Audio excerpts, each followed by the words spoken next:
হযরত ওমর রাদিয়াল্লাহু তাআলা আনহু তিনি যখন প্রাইম মিনিস্টার হলেন, তিনি যখন খলিফা হলেন, হযরত ওমর রাদিয়াল্লাহু আনহু মদিনার খলিফা, প্রধানমন্ত্রী। মানুষ যখন সবাই ঘুমায় গেল, গুড়ি গুড়ি বৃষ্টি আকাশের মধ্যে, এমন হালকা পাতলা বৃষ্টি, সবাই কাঁথা গায়ে দিয়া ঘুমাইতে খুব ভালো লাগে, মজা লাগে। কিন্তু হযরত ওমর রাদিয়াল্লাহু আনহু চিন্তা করলেন, মানুষ কিভাবে খায়, কিভাবে ঘুমায়, তার একটা খবর নেওয়া দরকার। হযরত ওমর রাদিয়াল্লাহু আনহু গায়ে তেমন ভালো জামা নাই, সিরা পারা জামা। এ মিয়া, হযরত ওমর রাদিয়াল্লাহু আনহু দেশের প্রধানমন্ত্রী, তার গায়ের মধ্যে তালিওয়ালা জামা। আমাদের বর্তমানে এলাকার একটা মেম্বার হইলে চলে, তার বাড়ি ঘরের অভাব নাই। আওয়াজ দিয়া বলেন ঠিক কিনা? একবার মেম্বার হয়ে গেলে, চেয়ারম্যান হয়ে গেলে, এমপি হয়ে গেলে, তার পিছনে গুইরা তাকাইতে হয় না। টাকার অভাব নাই, বাড়ির অভাব নাই, গাড়ির অভাব নাই। বন্ধু, তুমি চিন্তা করো, হযরত ওমর রাদিয়াল্লাহু আনহু তিনি যখন প্রধানমন্ত্রী, মানুষ যখন ঘুমায় গেল, গুড়ি গুড়ি বৃষ্টি, সালার চট গায়ে দিয়া এলাকার মদিনা থেকে নিম্ন অঞ্চলে বেরিয়ে গেল। কে কেমন করে চলাফেরা করে। হযরত ওমর রাদিয়াল্লাহু আনহু যাইতে যাইতে যাইতে যাইতে অনেক দূরে গিয়া দেখলেন একটা কুঁড়ের ঘরে বাতি জ্বলতেছে। হযরত ওমর রাদিয়াল্লাহু আনহু মনে মনে চিন্তা করে, এই ঘরটায় এত রাত্রের বেলা কেন বাতি জ্বলে? মানুষ তো বাতি বন্ধ কইরা ঘুমায়, কিন্তু এই ঘরের ভিতরে বাতি জ্বলে কারণ কি? মনে হয় কোনো নিশা পানি, জুয়া আড্ডা হইতেছে। হযরত ওমর রাদিয়াল্লাহু আনহু তার পাশে গেল, ঘরের পাশে গিয়া কান্নার আওয়াজ। হযরত ওমর রাদিয়াল্লাহু আনহু ঘরের মধ্যে কান লাগায়া শুনে, একটা বাচ্চা কান্না করে ডাক দেয়, গো মা গো, ও মা, ক্ষুধার যন্ত্রণা সহ্য করতে পারি না গো মা। আজকে 3 দিন হয়ে গেল আমাদের পেটের মধ্যে কোনো খাবার নাই, ঘরে কোনো খাবার নাই গো মা। আমাদের বাবা মরে যাওয়ার পর তুমি আমাদের ঠিক মতো খাবার দিতে পারো না গো মা। ঘরের ভিতরে কান্নার আওয়াজ পায় হযরত ওমরের মায়া লাগলো। পাশে দাঁড়ায়া দাঁড়ায়া হযরত ওমর রাদিয়াল্লাহু আনহু কান্নার আওয়াজগুলা শুনলেন।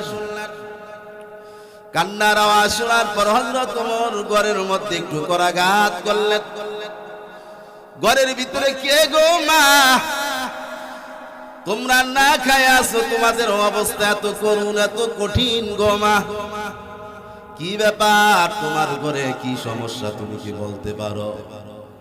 হযরত ওমর রাদিয়াল্লাহু আনহু প্রশ্ন করলে ভিতর থেকে জবাব দিল, কে রে বাবা তুমি? হযরত ওমর বললেন, আমি একজন মুসাফির, আমি একজন মুসাফির। নিজের পরিচয় দিলেন না, বললেন, মা তোমার কি সমস্যা বলো, আমি একজন মুসাফির।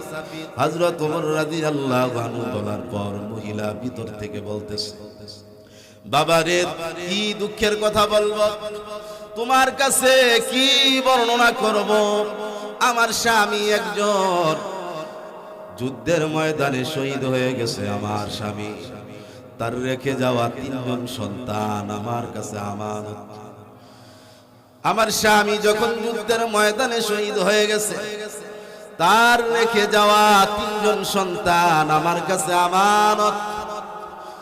এ মুসাফির, তুমি আমার কাছে ঘরের হালাত জানতে চাও? তোমার কাছে কি হালাত বর্ণনা করব রে বাবা? যদি তোমার কাছে আমি ঘটনা বর্ণনা করতে চাই, আগামীকাল ওমরের দরবারে আমার জিহ্বা কাটা যাবে, খলিফার দরবারে আমার জিহ্বা কাটা যাবে।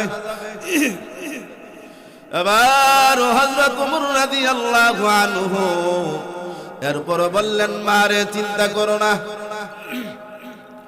আমার কাছে বলো তোমার ঘটনা। হযরত ওমরের কাছে ফাঁস হবে না, বলতে থাকো, টেনশন করো না। মহিলা বলেন, এরে বাবা যুবক, আমার ঘরে 3 জন সন্তান, আমার স্বামীর রেখে যাওয়া এগুলা আমানত, আমার সন্তানদের রিজিকের ব্যবস্থা করা আমানত, আমি ব্যবস্থা করতে পারি না। আমার ছোট সন্তানটা বেহুশ হয়ে গেছে, ক্ষুধার যন্ত্রণা সহ্য করতে না পাইরা ছোট সন্তানটা বেহুশ হয়ে গেছে। মাজারো ছেলেটা আমার কাছে কান্নাকাটি করে আর বলে, মা গো মা, আমাদের কি খাবার দিবা না গো মা? ও মা, ক্ষুধার যন্ত্রণার সহ্য করতে পারি না, আমার সন্তান আমার চোখের সামনে বেহুশ হয়ে যায়, আবার হুঁশ ফিরে। এ বাবা মুসাফির, ওই যে তুমি আগুন জ্বলতেছে দেখতেছে, এগুলো আগুন নয়, ওই চুলার মধ্যে আগুন জ্বলে, এগুলা ভাত নয়। এই চুলার মধ্যে আমি পাতিলার মধ্যে পানি দিয়া পানি গরম করি, আর সন্তানদেরকে আমি বুঝাই, বাবা কান্না করো না, পাতিলায় ভাত রান্না হইতেছে, টেনশন করিও না। বাচ্চাদেরকে ওই পানি জাল দিয়া দিয়া সান্ত্বনা দে আর বুঝাই, কান্না করিস না। আমি মা হইয়া সন্তানদের সাথে ধোঁকা দিতেছি, ধোঁকাবাজি করতেছি, কি করব? এ বাবা মুসাফির, আমার সন্তানগুলো না খায়া খায়া মৃত্যুর সাথে পাঞ্জা লড়তেছে, এই জন্য আমি বাচ্চাদেরকে সান্ত্বনা দে আগুন জ্বালায়া জ্বালায়া। এ মুসাফির, তুমি মনে রাখো, আমি কাল কিয়ামতের ময়দানে হযরত ওমরের গলার মধ্যে গামছা লাগায়া আল্লাহর আদালতে দাঁড়া করাবো, আর বলবো, মাবুদ, হযরত ওমর আমাদেরকে খবর নেয় নাই, আমরা না খায়া কষ্ট পাইছি। হযরত ওমর রাদিয়াল্লাহু আনহু বলে, ও মা, তুমি ঘরের মধ্যে না খায়া দিন কাটাও, রাত কাটাও, হযরত ওমর তো এই ঘটনা জানে না। একজনের মারফতে যদি তুমি বাড়িতে খবর পাঠাইতা তাহলে তো ভালো হইতো। হযরত ওমর রাদিয়াল্লাহু আনহু এই কথা বলার পর মহিলা বলে, ও বাবা মুসাফির, তুমি তো বড্ড বড় মূর্খ, তোমার কি জ্ঞান বলতে কিছু নাই? নবীজি বলছে যে দেশের প্রধানমন্ত্রী হবে সে ঘরে ঘরে খবর নিব, কে খাইলো কে খায় নাই, কে খায়া ঘুমাইছে কে না খায়া ঘুমাইছে, খবর নেওয়া দরকার। প্রধানমন্ত্রীর খবর নেওয়া দরকার, তার দায়িত্বে যারা আছে তারা খবর নিব, আমি কেন ওমরের কাছে খবর পাঠাবো? তোমার কি বুদ্ধি নাই? মহিলা যখন বললেন, হযরত ওমর রাদিয়াল্লাহু আনহু পরিচয় না দিয়া মহিলা গলার মধ্যে রশি লাগায়া কিয়ামতের ময়দানে আল্লাহর আদালতে দাঁড়া করাবে, ভয় পায়া সোজা দৌড় মদিনা। মদিনাতে আইসা রাত্র প্রায় একটা বাজে বাইতুল মালের কাছে আইসা বলতে লাগলো, কে তোমরা, কে কোথায়? রে আসলাম, বাইতুল মালের চাবি কোথায়? দরজা খুলে দাও। বাইতুল মালের চাবি খোঁজাখুঁজি শুরু করলো। হযরত ওমর রাদিয়াল্লাহু আনহু বাইতুল মালের চাবি খুঁজতেছেন, সবাই অবাক হয়ে গেছে, ঘুম থেকে জেগে গেল। সবাই চিন্তা করলো, কি ব্যাপার, কিছুই বুঝলাম না, খলিফা এত রাত্রের বেলা বাইতুল মালের চাবি কেন তালাশ করে? এবার বাইতুল মালের চাবি আন্না তালা খুলে দেওয়া হলো। হযরত ওমর রাদিয়াল্লাহু আনহু আটার বস্তা টানাটানি করেন। আল ফারুকে লেখেন, হযরত ওমর রাদিয়াল্লাহু আনহু ছিলেন ধনীর দুলাল, কোনোদিন কাজকর্ম করতেন না, আটার বস্তা কেমনে মাথায় নিতে হয়, পিঠে নিতে হয় তাও তিনি জানতেন না। হযরত ওমর রাদিয়াল্লাহু আনহু টানাটানি করেন, আটার বস্তা কেমন করে মাথায় লওয়া যায়।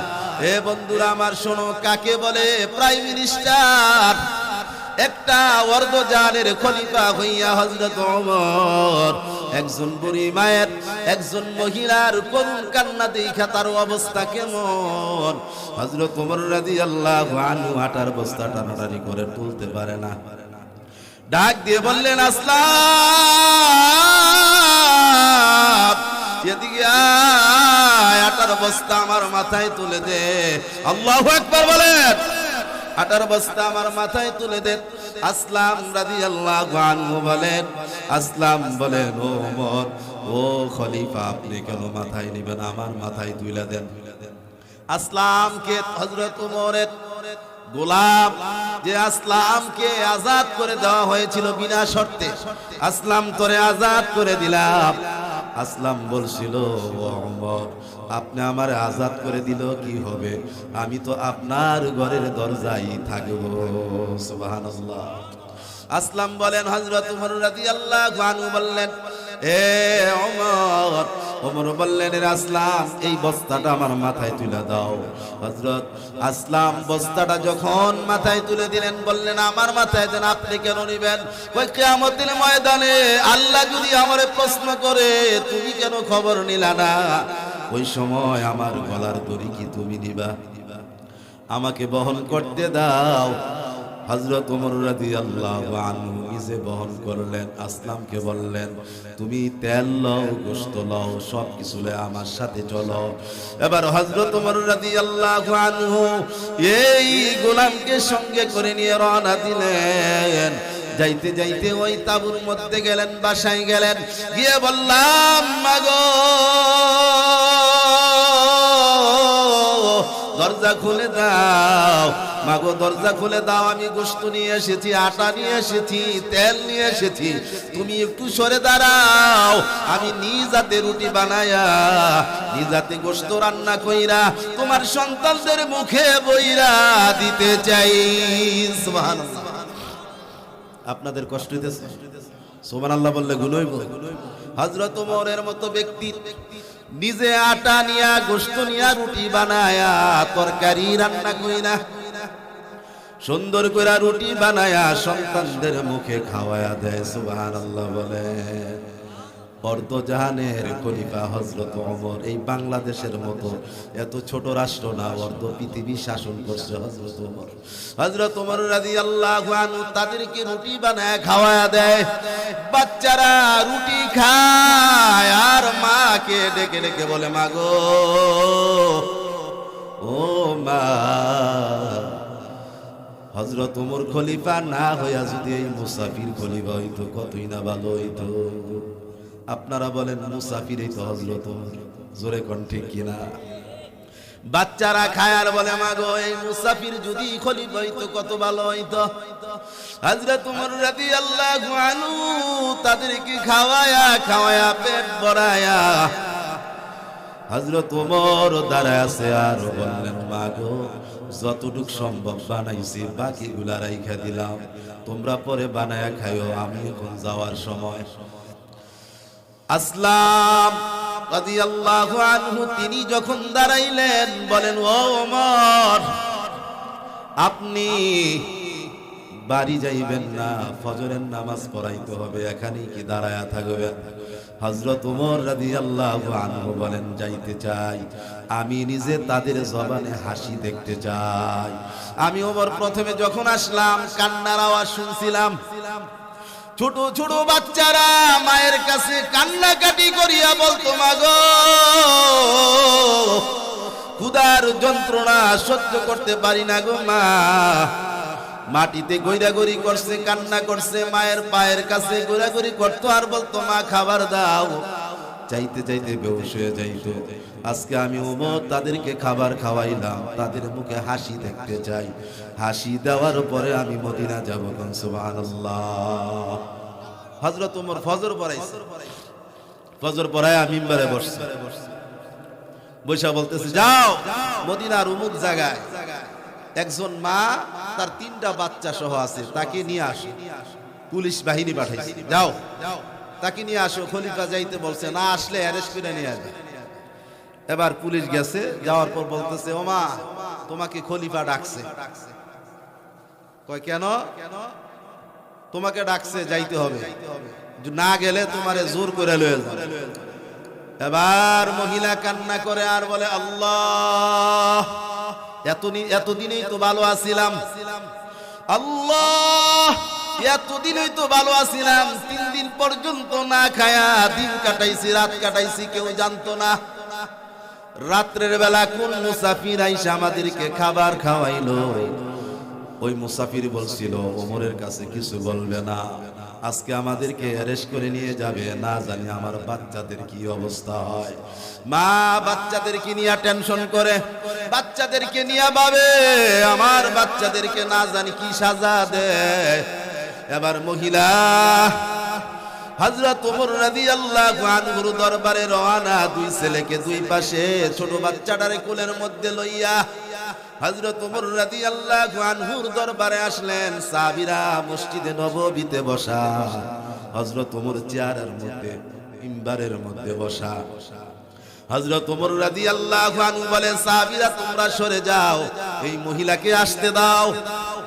মহিলা কণ্ঠ শুইনা চিন্তা করে, যেই লোকের আওয়াজ রাত্রের বেলা আমি পাইছিলাম ওই লোকের আওয়াজ শোনা যায়।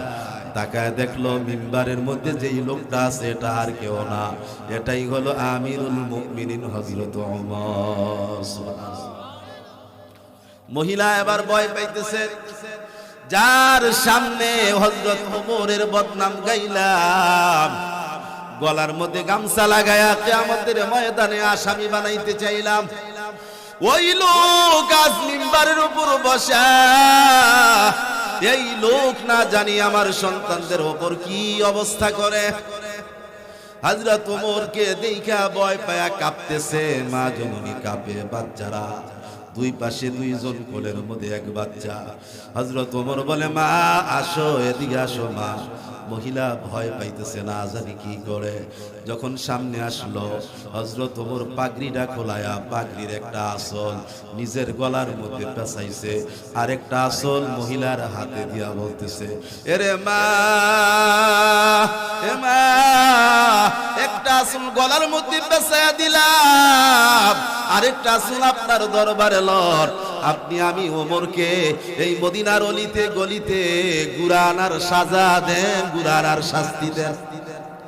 আমি ওমর কেন 3 দিন যাবত আপনার খবর নিতে পারি নাই? আমি ওমর কেন 3 দিন যাবত আপনার কোনো সংবাদ, আপনার কোনো খোঁজ খবর নিতে পারি নাই? 3 দিন যাবত আপনি না খায়া দিন কাটাইলেন, রাত কাটাইলেন, আপনার কোনো খবর নিতে পারি না। আপনি আমারে শাস্তি দেন, আপনি আমারে সাজা দেন। সাহাবীরা কান্না করতেছে, চোখে পানি,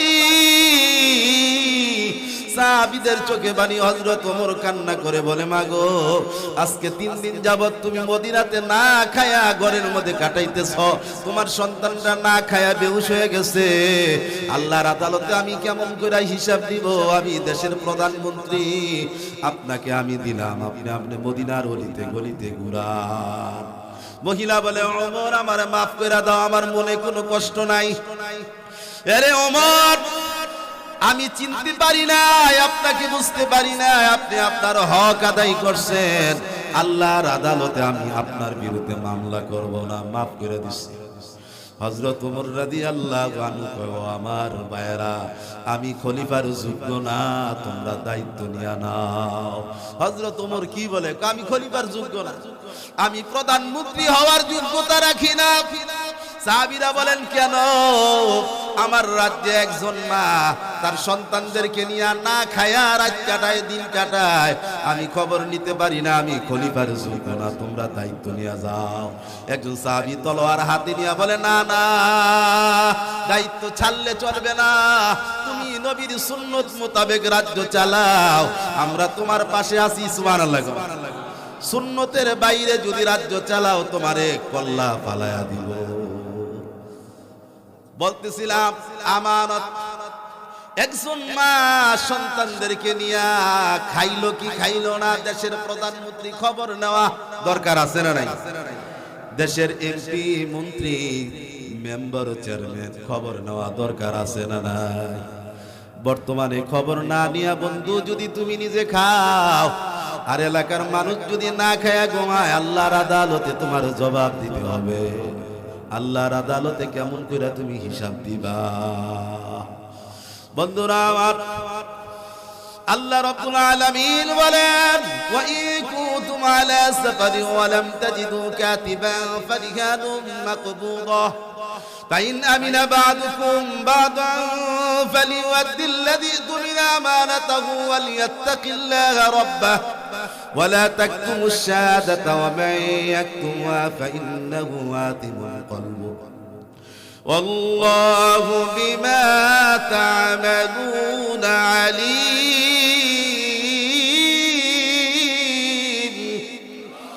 আল্লাহ রাব্বুল আলামিন আমানতের ব্যাপারে খুব সাবধান করছে। বর্তমানে আমরা আমানতের খেয়ানতদারি করি। একজন যদি কয় 10,000 টাকা তোমার কাছে আমানত, খায়া বয়ে থাকে, জোরে কোন ঠিক কিনা?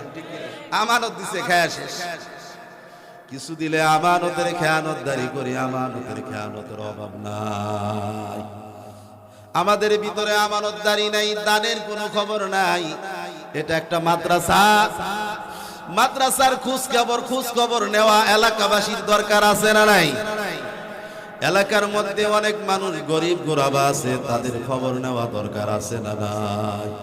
মাদ্রাসার মধ্যে অনেক ছাত্র কষ্টে থাকে, অনেকে অনেক গরিব গোরাবা, তাদের খবর নেওয়া দরকার। মাদ্রাসায় দান করবেন, খবর নিবেন, হুজুরদেরকে মুহাব্বত করবেন। বন্ধুরা আমার, নবীজি সাল্লাল্লাহু আলাইহি ওয়াসাল্লামের ভালোবাসা অন্তরে থাকা দরকার আছে না নাই? আরে নবীর বংশরে ভালোবাসলে যদি তার পুরস্কার এমন হয়, তাহলে নবীজিরে ভালোবাসলে তার পুরস্কার কেমন? আমরা মুখে বলি আমার নবীরে ভালোবাসি, কিন্তু অন্তর থেকে নবীরে ভালোবাসতে পারি না। মুখ দিয়া কই নবীরে ভালোবাসি, নবীজিকে ভালোবাসি, নবীরে ভালোবাসতে সাহাবায়ে কেরাম, এমনকি গাছ পর্যন্ত আমার নবীরে ভালোবাসছে, মুহাব্বত করছে। গাছের আমার নবীকে ভালোবাসছে। গাছ কাঠ দিয়ে আপনাকে একটা মিম্বার বানায় দিব, আপনি কি নিবেন? নবী কয় ঠিক আছে, কাঠ দিয়া মিম্বার বানায় দিলে তা ঠিক আছে, তুমি মুহাব্বত করে মিম্বার বানায় দিবা, ভালো কথা। তো নবীজিও নবীজিকে এই মহিলা এত মুহাব্বত করে কাঠ দিয়া মিম্বার বানায় দিতে চাই। কাঠ দিয়া যখন মিম্বার বানায় মসজিদে নববীতে আইনা রাখছে, নবীজি এক কদম দুই কদম যাইতে যাইতে মিম্বারে গিয়া বসছে। আর হঠাৎ করে ওই যে উস্তুনে হান্নানা, সেই হান্নানা কান্না শুরু করছে। সুবহানাল্লাহ। উস্তুনে হান্নানা আজ হিজরে রাসূল, উস্তুনে হান্নানা আজ হিজরে রাসূল, নালামি জাদ হামচো আরবাবে ওকুল, নালামি জাদ हमचो अरबाबे वक़ुल, दरमियाने मजलिस वाज़ चुना, कज़ुए आगा गश्ते घर पीर जावा, दर तहय्युर गश्ते ईद, दर तहय्युर दरमियाने दर तहय्युर गश्ते ई जाए रावात। এবার উস্তুনে হান্নানা কান্না করতেছেন। উস্তুনে হান্নানা এমন ভাবে কান্না করে, জোরে জোরে আওয়াজ দিয়া কান্না করে। দরমিয়ানে মজলিসে ওয়াজ আচুনা, কাজওয়ায়ে আগা গশতে আর পীরে যাওয়া। উস্তুনে হান্নানা এমন জোরে জোরে কান্না শুরু করে দিল। মজলিসের মধ্যে সাহাবায়ে কেরাম, হযরত আবু বকর, হযরত ওমর, সাহাবীরাও কান্না শুরু করছে। সুবহানাল্লাহ বলেন। হযরত আবু বকর ওমর চিন্তা করে কোত্থেকে কান্নার আওয়াজ আসে, কোত্থেকে আসে, কি ব্যাপার? তাকে দেখলেন উস্তুনে হান্নানা নবীর ভালোবাসায় জোরে জোরে কান্না করে। মায়ার নবী, দিনের নবী বলে, কে কান্না করো রে? নবী বলে, बस रसूलश गुप्त कहने कुदरत आयशुदा बसरे तो अमराज़ वाग याद रहा लम्हा कद सरवाए कुनत ततरु तज़ाब वाली ताबात। নবীজি উস্তুনে হান্নানার কান্না শুইনা উস্তুনে হান্নানাকে জড়ায়া ধরলেন। সুবহানাল্লাহ। নবীজি উস্তুনে হান্নানার কান্নার আওয়াজ পায়া, ছোট বাচ্চারা যখন কান্না করে তখন কি করে, মা যায়া দৌড়ায়া জড়ায়া ধরে, বাবা গিয়া জড়ায়া ধরে কয়, আর কান্না করিস না, কান্না করিস না, আমি মা আইসা গেছি, আমি বাবা আইসা গেছি, বলে কি বলে না? তো নবীজি কান্নার আওয়াজ পায়া উস্তুনে হান্নানারে সুন্দর কইরা জড়ায়া ধরছে। নবীজি ডাক দিয়ে বলে, তুই আর কান্না করিস না, কেন কান্দস? আমি নবী তোরে জড়ায়া ধরলাম, কান্না করিস না, কোন কারণে কান্না করস? উস্তুনে হান্নানা জবাব দেয়, আজ ফেরাকে তুমেরা চু সুখতে যা, আজ ফেরাকে তুমেরা চু সুখতে যা, চুনাল আলম আস্তুয়াই জানে যা। নবী গো এতদিন আমার পিঠে দাঁড়ায় দাঁড়ায় খুতবা দিতেন, আমার পিঠে দাঁড়ায় এত সুন্দর করে খুতবা দিতেন। আজকে আমি দেখলাম একজন মহিলা আপনার জন্য একটা মিম্বার বানায় আনছে, আনতে দেরি মিম্বারের মধ্যে আপনি বসলেন, আমারে বুইলা গেলেন, আমারে ছাইরা দিলেন। আপনার বিরহ বেদনা আমি সহ্য করতে পারি না গো নবী। আপনি যখন মিম্বারের মধ্যে দাঁড়ায় গেলেন আমি খুব কষ্ট পাইতেছি, সহ্য করতে পারি না। ও মায়ের নবী, আপনার বিরহ বেদনা আমি কেমন করে সহ্য করব? মুসনাদ আজমান বুদামাজমাল তাখতি বরসেরে মিম্বার তু মুসনাদ সাখতি। নবীজি গো, আপনি এতদিন পর্যন্ত আমার পিঠে দাঁড়ায় দাঁড়ায় খুতবা দিতেন, আজকে আমার থেকে আপনি আলাদা হয়ে গেলেন, এই জন্য আমি কষ্ট পাইতেছি। আমার মায়ের নবী আবার তাকে ডাক দিয়া কয়, কি বলে? বসরসুলাস গুপ্তে কাইনে কুদরক আইসুদা বাসিরে তো আমরা যেব গ্রামিকা ইতরা লখলে কুনাদ শরকিয় গরবি যে তু মেওয়াচুনা নিয়াদরা লমহা কদ সরওয়াই কুনাদ তাতরু তাজাব মানিতা আবাদ। মায়ার নবী ডাক দিয়ে কয়ে রেখে গাছ, টেনশন করিস না, কোনো টেনশন করিস না, আমি নবীজি তোকে সুন্দর করে জমিনের মধ্যে দাফন করে দিব, ওই জমিন থেকে তোর গায়ে খেজুর ধরব। চতুর্দিক থেকে পৃথিবী থেকে মানুষ আইসা আমার উম্মত গুলা তোর থেকে খেজুর খাইব, তুই তরু তাজা খেজুর দিবি, তরু তাজা খেজুর হবে, মানুষ পাইরা পাইরা খাইব। তুই কি চাস না তা তরু তাজা বমানি তা আবাদ, তরু তাজা খেজুর মানুষ এগুলা খাইব, তুই কি চাস না? টেনশন করিস না। মায়ার নবী দয়ার নবী সাহাবীদেরকে বললেন, আমার সাহাবীরা রে, এক কাজ করো, এই খেজুর গাছটারে জমিনের মধ্যে দাফন করে দাও, আছে তোরা দাফন কর আন্দর জামে কুচু মরদম হাসর গর্দা দিয়াও বেদি, কুচু মরদম হাসর গর্দা দিয়াও মেদি। আমার সাহাবীরা তাকে জমিনে গাইরা দাও, কিয়ামতের ময়দানে মানুষ যেভাবে জমিনের মধ্যে উঠবে এই খেজুর গাছও তাদের সাথে উঠবে। সুবহানাল্লাহ। এই খেজুর গাছ আমার মায়ের নবীরে ভালোবাসছে, দিনের নবীরে ভালোবাসছে, সাহাবীরা ভালোবাসছে, আমরাও ভালোবাসা দরকার আছে না নাই? লাল কালি দিয়া নাকি হৃদয় দিয়া নবীরে ভালোবাসবো? ওয়ালের মধ্যে লাল কালি দিয়া দিয়া আশেকে রাসূল লেখে, ওইরকম ভালোবাসা না মন থেকে নবীরে ভালোবাসা? মন থেকে। বন্ধুগণ, এটা একটা মাদ্রাসা, এই মাদ্রাসা এলাকাবাসীর একটা হক আছে। মাদ্রাসাতে নিজের ছেলে, নিজের মেয়ে, নাতি পুতি, আপনজন এই মাদ্রাসাতে দেওয়া দরকার আছে না নাই? দিবেন। একজন ছেলে কোরআনের হাফেজ হলে লাভ, কোরআনের হাফেজ হলে লাভ আছে না? কি লাভ? একজন হাফেজ রে আল্লাহ পাক কি দিব? হাদিস আছে, মান ক্বরাআল কুরআন ওয়া আমিলা বিমা ফিহি উলবিসা ওয়ালিদাহু তাজান ইয়াওমাল কিয়ামাতি ওয়া আহসানুহু মিন যুইশ শামসি ইলা সামাঈদ দুনিয়া লাউ কানাত ফীকুম ফামা যান্নুকুম বিল্লাযী আমিলা বিহাদা। হাদিস শরীফে আসছে, যে ব্যক্তি কোরআনের হাফেজ হবে, যে কোরআন পড়বে, তার মাথার মধ্যে মানে তার মা বাবার মাথার মধ্যে নূরের টুপি পরায়া দিবে। সুবহানাল্লাহ।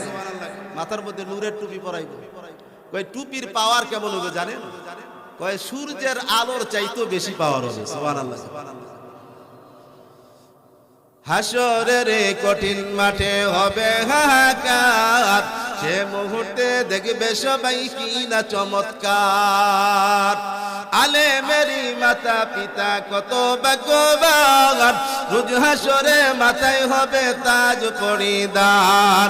হাফেজেরি মাতা পিতা কত ভাগ্যবান, রোজ হাসরে মাথায় হবে তাজ পরিধান। চিল্লাই বলুন ঠিক কিনা? সেই মুকুটের জ্যোতি হবে সূর্য চেয়ে অধিক, যদি তাহা এই দুনিয়ার গড়ে করে ঠিক। প্রশ্ন হবে মুকুট মাথায় কে বা কাহারা, জব হবে আলেমেরি মা বাপ তাহারা, জব হবে হাফেজেরি মা বাপ তাহারা। সেই মুকুটের জ্যোতি হবে সূর্য যে অধিক, যদি তাহা এই দুনিয়ার ঘরে করে ঠিক। ওই সমস্ত মাতা পিতা কত ভাগ্যবান, এই জগতে নাই কেহ তাদেরই সমান। ওই সমস্ত মাতা পিতা কত ভাগ্যবান, এই জগতে নাই কেহ তাদেরই সমান। এই এলেমের গুণে আদম সম্মানিত হয়, ফেরেশতারা সেজদা করে কোরআনে তা কয়। যে মুসলমান ভাইয়ের নিকট দিনই এলেম নাই, তার মতো আর হত বাগায়ে জগতে নাই, তার মতো আর হত বাগায়ে জগতে নাই। চিল্লায় বলুন ঠিক কিনা? যার মধ্যে এলেম নাই এ তো হত বাগা। এলমে আদা পেশে রব্বুল আলামিন, কুরআন তো মুর্দারা দরিয়াউমে দিন। যে সিনা এলেম নাই এটা হলো মুর্দা, মুর্দা। अल मेरा अगर दिल जनी यारे शावाद, अल मेरा अगर तम जनी मारे शावाद। যেই সিনার মধ্যে এলেম আছে এই সিনা হলো নূর, যেই সিনার মধ্যে এলেম নাই হলো শয়তানের ঘর। চিল্লাই বলুন ঠিক কিনা? বন্ধুরা আমার, সময় আমার নাই, যেহেতু আজান পড়ে গেছে, এখনো বেশি সময় নেই, এখনো আজান হবে। আমি আপনাদের কাছে আবদার করব, এই মাদ্রাসার মধ্যে ছাত্র দিয়া সহযোগিতা করব ইনশাআল্লাহ। এই মাদ্রাসার প্রতি খেয়াল রাখবো, দান করব, টাকা দিয়া হোক, জান দিয়া হোক, মাল দিয়া হোক। আমার আল্লাহ যেহেতু বলছেন সাহায্য করার জন্য, আমার আল্লাহ বলছে বান্দারে তোরে আমি যে রিজিক দিছি তা থেকে ব্যয় করো। এই ব্যয় করা দরকার আছে না নাই?